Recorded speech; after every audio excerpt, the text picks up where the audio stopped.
₹2000 ની નોટ ચલણમાં નથી છતાં પણ વ્યવહાર ચાલી રહ્યો છે।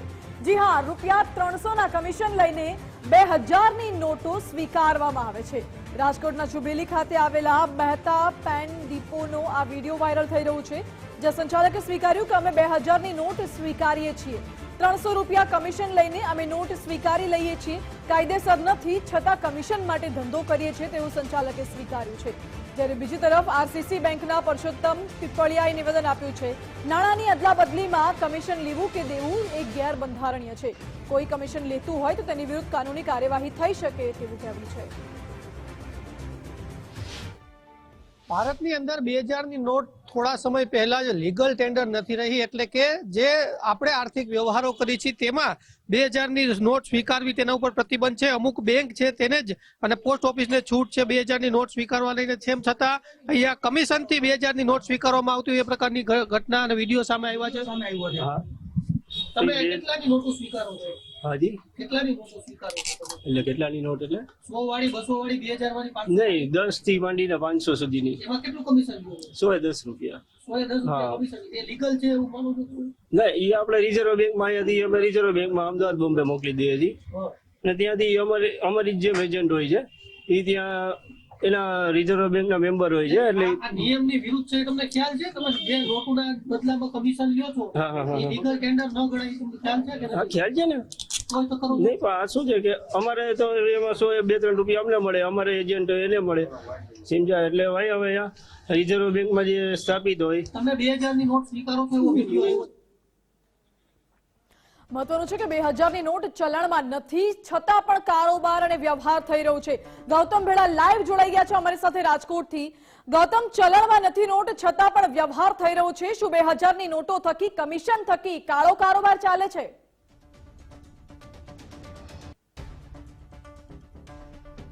જી ચોક્કસ, અને એ પણ કમિશનના આધારે। સામાન્ય રીતે જે રિઝર્વ બેંકનો નિયમ છે કે કોઈ પણ ચલણ હોય, એક દાખલા તરીકે 500 ની નોટ હોય તો તેનું કોઈ પ્રીમિયમ પણ ન લઈ શકે અને તેમાં કોઈ કમિશન પણ ન લઈ શકે। તેમ છતાં આ પ્રકારનો કારોબાર રાજકોટની અંદર ધમધમી રહ્યો છે કે જ્યાં ન માત્ર 100 ને 500 ની નોટ, પરંતુ જે નોટ ચલણમાં નથી, જે બેંક અને પોસ્ટ ઓફિસ સિવાય ક્યાંય સ્વીકારવામાં નથી આવતી એવી 2000 ની નોટ પણ અહીં કમિશનના આધારે સ્વીકારવામાં આવે છે। 200 થી 300 રૂપિયાનું કમિશન છે તે લઈ અને આ નોટો છે તે સ્વીકારવામાં આવતી હતી, અને જેના આધારે અત્યારે પોલીસ છે તે પણ તપાસ માટે પહોંચી છે, કેમ કે આ આખું કારસ્તાન ચાલી રહ્યું છે। જે રીતના મેં અગાઉ પણ કહ્યું કે રિઝર્વ બેંકનો નિયમ છે કે જે પણ નોટ હોય, ચલણ હોય, 100 ની નોટ હોય તો 100 ની નોટનું 100 થી વધુ પણ નહીં અને 100 થી ઓછું પણ નહીં, આ પ્રકારનું ચલણ જેની કિંમત નક્કી કરવામાં આવી છે તે જ કિંમત વસૂલી શકાય। પરંતુ તેમ છતાં કમિશનના આધારે અહીંયા આ આખો જે વેપલો છે તે ચાલી રહ્યો હતો, ને તેમાં હવે જે પોલીસની ટીમ છે તે કાર્યવાહી માટે પહોંચી છે। ગુજરાત પ્રેસ દ્વારા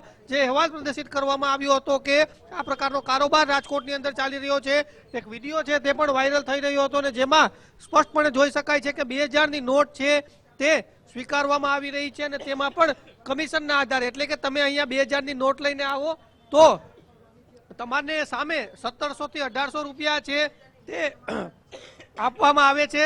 આ પ્રકારનું આખું કારસ્તાન અહીંયા ચાલતું હતું, ને તેના આધારે જે મામલો છે તેને લઈને જે પોલીસ છે તે તપાસમાં આવી છે। અન્ય વ્યક્તિઓ છે અહીંયા સ્થાનિક, તેમની સાથે પણ વાત કરીશું।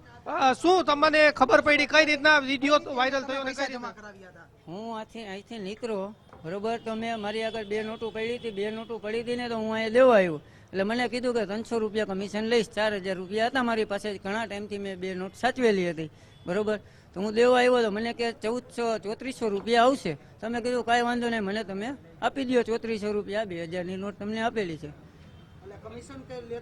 કમિશન લેતા હતા 300 રૂપિયા, 2000 કમિશન લેતા હતા। એમાંય કમિશન લે, ફાટેલી તૂટેલી નોટો દેવા આવો। અમે તો સીપી સાહેબને અને કલેક્ટર સાહેબને, ડીડીઓ સાહેબને બધાને એક જ વાત કહેવા માગશી કે કાયદેસરની કાર્યવાહી આમાં થાય, એટલું સાહેબને ધન્યવાદ કે સાહેબ તમે કાયદેસર આમાં કરો। જે ફરિયાદી છે તે પણ અહીંયા પહોંચ્યા છે, અને તેઓ સ્પષ્ટપણે કહી રહ્યા છે કે 300 રૂપિયા 2000 માંથી 300 રૂપિયા કમિશન છે તે માંગવામાં આવ્યું હતું, ને તેના આધારે અત્યારે પોલીસની ટીમ છે તે તપાસ માટે પહોંચી છે। અને આખો જે મામલો છે કમિશનનો, કેમ કે જે દુકાનદાર છે એમના દ્વારા પણ એવું સ્વીકારવામાં આવ્યું હતું કે અમે સમક્ષ સ્વીકાર્યું હતું? અમે કમિશન લઈ છીએ અને આરબીઆઈ માં પણ અમારા એજન્ટો છે, એટલે કે એજન્ટ પ્રથાથી આખો કારોબાર છે તે ચાલી રહ્યો હતો અને તેમાં આ ગોરખ ધંધા છે તે ચાલી રહ્યા હતા. અત્યારે જે દુકાન છે તેમાં તો મહેતા પાન ડેપો નામની, જે પેન ડેપો નામની આ દુકાનની અંદર જે આ કારસ્તાન છે તે ચાલી રહ્યું હતું ને આ કારસ્તાનનો ખુલાસો છે તે થયો છે. એક વિડીયો વાયરલ થયો ને તેમાં 2000ની નોટ આ જે દુકાનદાર છે તેમના દ્વારા સ્વીકારવામાં આવી હતી અને જે આખો કારોબાર છે તે ચાલી રહ્યો હતો. કરી છે. શું માનો જી. છો તમે? કહેતા હતા કે કોઈ ગેરકાયદેસર કામ નથી કરતા અમે. ના, કહી શકાય, જેમ કે અમે ઈ એજન્ટને પાછા આરબીઆઈ ના એજન્ટ નિમણૂક કરેલા હોય એટલે અમે મોકલી આપીએ છીએ, એટલે ઈ વ્યાજબી મહેનતાણું કાપીને અમને પૈસા મોકલી આપે છે. એજન્ટ નિમણૂક કરે તમારા માટે એવું માનો છો? આરબીઆઈ ના એજન્ટ એના પોતાના માટે નિમણૂક કરતા જ ભાઈ. ડાયરેક્ટ બેંક અને ને આ તો કાળું નાણું, હવે તો બંધ થઈ ગઈ છે ચલણમાં. આ તો કાળું નાણું નો કહેવાય. આરબીઆઈ ને ખબર હોય ને ભાઈ, એ તો આરબીઆઈ ને ખબર હોય ને કાઢવું ના તમને ખ્યાલ છે કે 2000ની નોટ બેંક અને પોસ્ટ ઓફિસ સિવાય સ્વીકારવામાં નથી આવતી? ના, એવી નથી ખબર. તમને ખબર નથી 2000ની નોટ બંધ થઈ એટલે એમ બંધ થઈ ગઈ ખબર છે, પણ ઉપરથી કેવી રીતના નિયમ પછી કોણ લઈ શકે કોણ ન લઈ શકે એ આપણને ગઈ ખબર હોય છે. તો બેંક સિવાય કોઈ નોટ સ્વીકારી શકે ને એટલું હા તમને હા ખબર હા, હોય. પણ બેંક ના પાડે છે એટલે આરબીઆઈ વાળા એના એજન્ટ નિમણૂક કર્યા છે ભાઈ. કમિશન આપવાનું કીધું છે આરબીઆઈ 300 રૂપિયા. એટલે ઈ એના એજન્ટ ની વાત કરું ભગવાન, આરબીઆઈ ના સાહેબે મને આવીને નથી કીધું કોઈ વસ્તુ ભાઈ, તો તમે કોના આધારે સ્વીકારો છો એમ વાત? એજન્ટ ના આધારે. એટલે એટલું ઈ કેટલું કમિશન લે છે? અમે 50 લેતા હોય તો ઈ 40 લેતો હોય એટલે 10 રૂપિયા અમારું મહેનતાણું હોય ભાઈ. કેટલું લેતા કમિશન? એનું ઈ તો એનું ફિક્સ નો હોય, કોક વાર 10-20 રૂપિયા હોય, કોક વાર 50 હોય, કોક વાર 100 હોય, એવી રીતના ટૂંકમાં.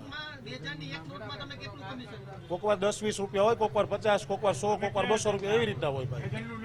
કેના આધારે નક્કી કરો છો? કયા એજન્ટ? તમે કયા એજન્ટ? કયા એજન્ટને ઈ તો ભગવાન અહીંયા આવતા હોય ઘણી વાર ને અમે ઘણી વાર એવી રીતના ત્યાં જઈને મોકલતા હોય ભગવાન એમ. એટલે હું ઈ જ વસ્તુ કહેવા માંગુ ભાઈ તમને કે અહીંયા ઘણી વાર આવતા હોય, અમે ઘણી વાર ત્યાં જતા હોય. કે કોઈ જોયું છે? ના, એટલે આઈ કાર્ડ તો અમે ન જોયું હોય ભાઈ, એનો રેગ્યુલર ધંધો જ ચાલુ છે ત્યાં ભાઈ. છુપાવો છો? વાત છુપાવો છો? હે?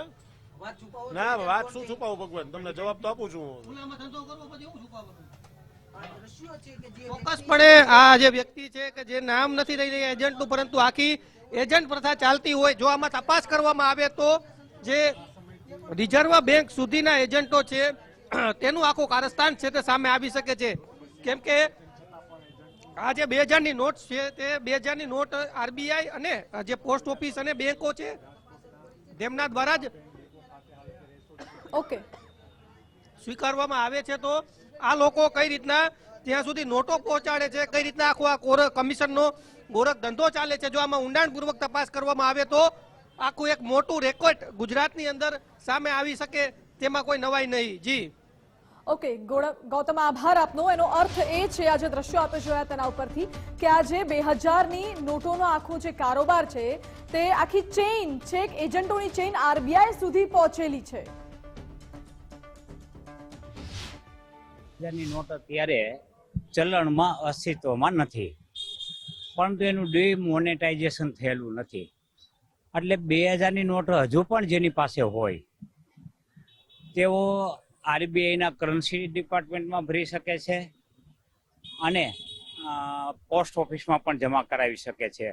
એટલે કે એમને 2000ની નોટ સામેના પ્રવર્તમાન ચલણમાં નાણાં મળી જાય ને. એ તદ્દન ગેરકાયદેસર છે. ભારતીય ચલણનું ન તો પ્રીમિયમ હોઈ શકે કે ન તો ડિસ્કાઉન્ટ હોઈ શકે. આપણું જે ચલણ છે એ ચલણના જેટલા રૂપિયા અંકિત કરવામાં આવ્યા હોય, દાખલા કે 2000ની નોટના 2000 અંકિત કરવામાં આવ્યા તો 2000 પૂરા દેવા પડે. એટલે 2000માં 1 પૈસો ઓછો પણ ન દઈ શકાય કે 1 પૈસો વધુ પણ ન લઈ શકાય. જો આવું થતું હોય તો તે ગુનો બને છે અને તે મારી દ્રષ્ટિએ તેની ઉપર કાનૂની કાર્યવાહી થઈ શકે.